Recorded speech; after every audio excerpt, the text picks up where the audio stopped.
Ada wanita yang bila hamil, berbadan dua dan sebelum hamil dia adalah seorang yang sangat menjaga kulit seperti saya, ya. Jadi bila hamil ni akan berlaku perubahan di dalam badan kerana hormon untuk wanita yang mengandung dia berbeza, aktiviti dia berbeza, kadar dia berbeza dengan wanita yang tidak mengandung. So secara langsung directly dia akan definitely impact kepada kesihatan kulit. So wanita-wanita yang jaga kulit ni kan dia akan mula concern lah, boleh ke pakai benda ni ke tak boleh dia? Sebab nak jaga kulit juga tapi nak juga jaga kesihatan baby. So dalam video ini kita nak bincangkan tentang bahan-bahan yang boleh dipakai, bahan-bahan yang boleh dipakai tapi dengan condition tertentu, dan juga bahan-bahan yang mesti dielakkan untuk dipakai oleh wanita yang berbadan dua.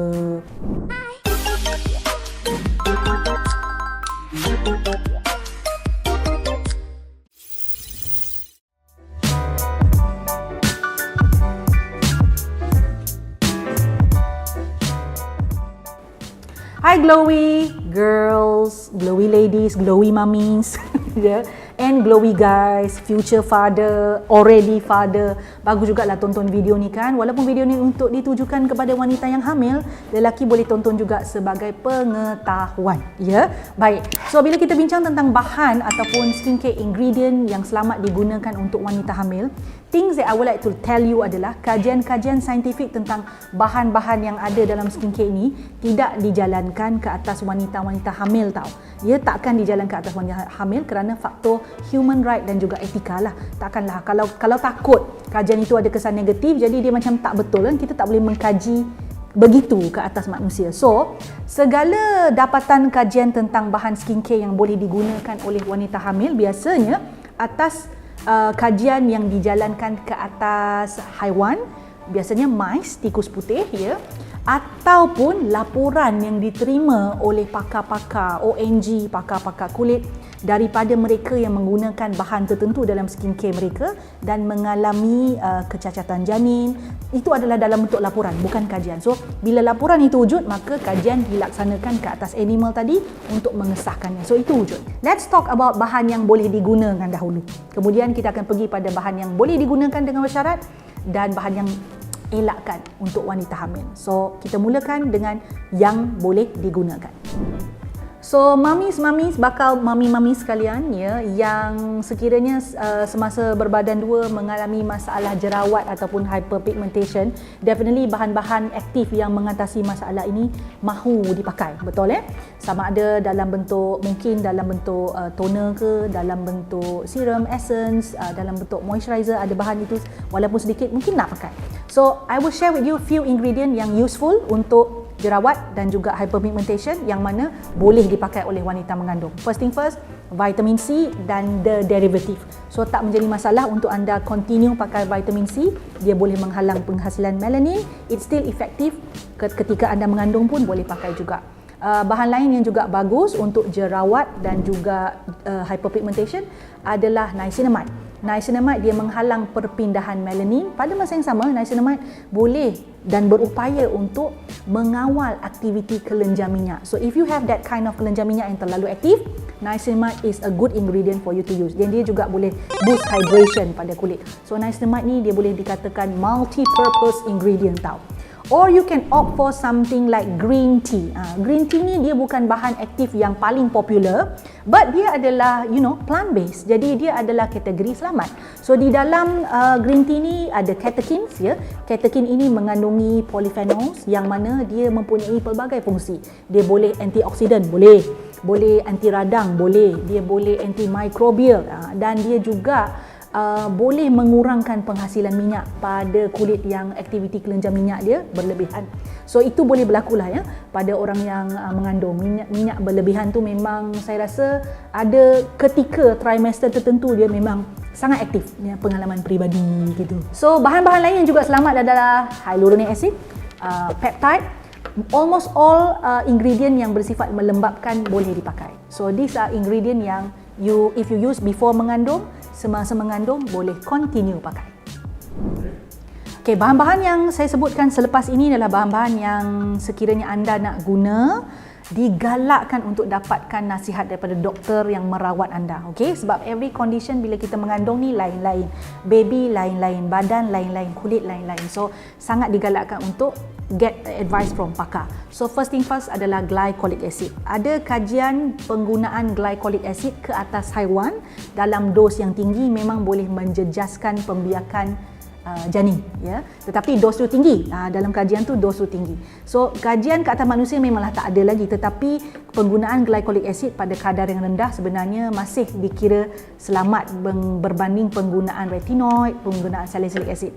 So kalau nak guna, if you have been using glycolic acid with high dose, ya, sebelum mengandung tu, dan kalau nak guna juga and you just want to make sure everything is okay, tanya dengan doktor dulu, ya. Bagi saya kalau kadar rendah-rendah tu tak ada masalah, 1%, 2% tu okay, but kajian tu dos yang tinggi, so we must be careful lah, ya. Yang pertama tu glycolic acid. Kedua, salicylic acid. Salicylic acid ni memang controversial sikit. Sebab apa? Sebab salah satu keupayaan salicylic acid adalah dia boleh menyerap ke dalam hair follicle sebab saiz molekul dia kecil. So ada kajian, ya, ada beberapa kajian saintis mendapati wanita yang mengambil acetyl salicylic acid pada kadar yang rendah tak ada apa-apa pun berlaku pada kandungan dia. So kajian ini dia menggunakan bahan yang bukan topikal, ya, oral. So memanglah berbeza, tapi kita boleh ambil panduan. Cumanya, ya, ada juga kajian yang menunjukkan pengambilan aspirin. Aspirin ni derived from BHA pada kadar yang tinggi. So bukan kadar rendah, kadar yang tinggi memang boleh menyebabkan kecacatan pada janin. Jadi kalau nak pakai juga, ya, memang kajian tu semua oral, tapi kalau nak pakai juga, just precaution, ask your doctor. Dan bahan ketiga yang saya kira kalau orang ada jerawat memang salah satu pilihan popular yang boleh mengecutkan jerawat dengan cepat adalah BP, iaitu benzoyl peroxide. So benzoyl peroxide ni kira dia begini, kalau kita pakai secara topikal, sebenarnya benzoyl peroxide memang berupaya diserap oleh kulit, kemudian ditukar menjadi ataupun dia menjadi dimetabolisme kan, metabolize menjadi benzoic acid yang mana kemudian dibuang oleh urin. Kerana sifat inilah yang menyebabkan boleh jadi satu yang sangsi tau, nak pakai ke tak pakai. Takut-takutlah kan sebab benda tu diserap, ya, ke dalam tubuh dan memanglah dia dibuang melalui urin, tapi takutlah ada kesan kepada wanita mengandung dan juga terutama sekali janin ataupun baby dia. Jadi kalau nak pakai dengan kadar tertentu, terutama dos yang tinggi-tinggi, tanyalah dulu pendapat doktor. Ini adalah bahan-bahan yang dielakkan. Elakkanlah dipakai semasa anda berbadan dua. So, saya mengikut pengalaman saya sendiri semasa saya mengandung, ya, memang ada doktor pesan pada saya, if you are using anything vitamin A base, maksudnya retinoid, hentikanlah. Dia sebut masa tu saya baru dapati saya mengandung. So alhamdulillah saya memang sebelum ni memang tak pakai langsung, retinoid ni memang saya tak pakai. Anak saya dah besar panjang ni baru kita nak start pakai. So first thing first adalah retinoid lah macam saya sebut tadi. So vitamin A base ingredient ini, ya, dalam apa juga bentuk pun memang dilarang untuk dipakai oleh wanita mengandung. Basically kajian yang wujud memang ada, kajian itu dilakukan ke atas haiwan, ya. Memanglah kajian untuk atas haiwan, tapi kita boleh ambil pengajaran kan. So kajian ini menggunakan isotretinoin, iaitu sejenis retinoid berbentuk oral yang mana bila dimakan oleh haiwan tu tadi, didapati kajian itu dia melihat haiwan tu mengalami perubahan yang kita panggil anomali punya perubahan, maksudnya kecacatan janin. Or kita panggil teratogenic effect.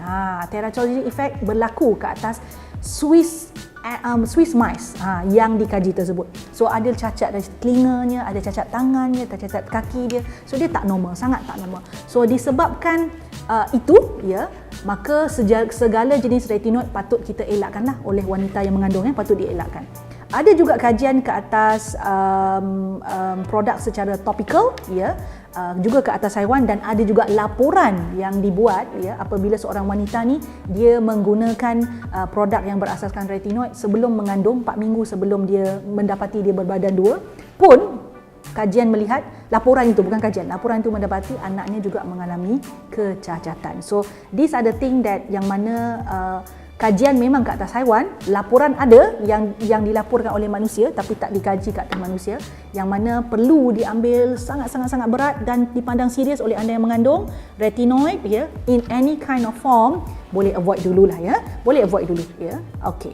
Bahan seterusnya adalah hydroquinone. Hydroquinone ni, isu dia adalah bila mana kajian secara klinikal dibuat, didapati bahawa about 35 to 45% of hydroquinone bila dipakai secara topikal boleh diserap oleh tubuh manusia. Ini kajian. So disebabkan daya serapan inilah dia menjadi sesuatu yang merunsingkan, membimbangkan. So lebih baik elak dahulu. Sebab itu juga anda akan dapati mereka yang menjual produk yang mengandungi derivatif hydroquinone iaitu alpha-arbutin or any form of arbutin juga melarang penggunaan bahan-bahan ini ke atas wanita mengandung juga. Okey, memang betul hydroquinone ni dikatakan sebagai gold standard bila nak rawat melasma ataupun kita panggil jeragat, chloasma ya, benda-benda hyperpigmentation ni lah. Tapi bila melibatkan nyawa baby dalam kandungan, this is no longer something that you want to test tau ya, elakkan je sahaja sebab ada bahan-bahan lain yang boleh anda gunakan untuk merawat your hyperpigmentation dalam keadaan mengandung. So that's it, sedikit perkongsian daripada saya tentang bahan-bahan yang boleh digunakan, yang tak boleh digunakan, yang boleh digunakan dengan bersyarat oleh anda yang berbadan dua, merancang berbadan dua, pengetahuan umum kepada yang lain yang tak mungkin boleh berbadan dua itu. Alright, tapi apa-apa hal pun jika anda rasa sangsi nak guna ke tak guna ke setengah bahan, boleh rujuk kepada doktor yang merawat anda. Sebaiknya nasihat doktor adalah yang paling diutamakan. Suka video yang saya selalu kongsikan? Apa kata? Jangan apa kata, buat sekarang ya. Subscribe channel saya, like, share dan pastikan tekan butang loceng tu. Yang ada loceng tu, yang cute-cute loceng kecil tu tekan supaya anda mendapat notifikasi setiap kali saya masukkan video baru. Jangan terlepas, jangan tertinggal. Buat sekarang.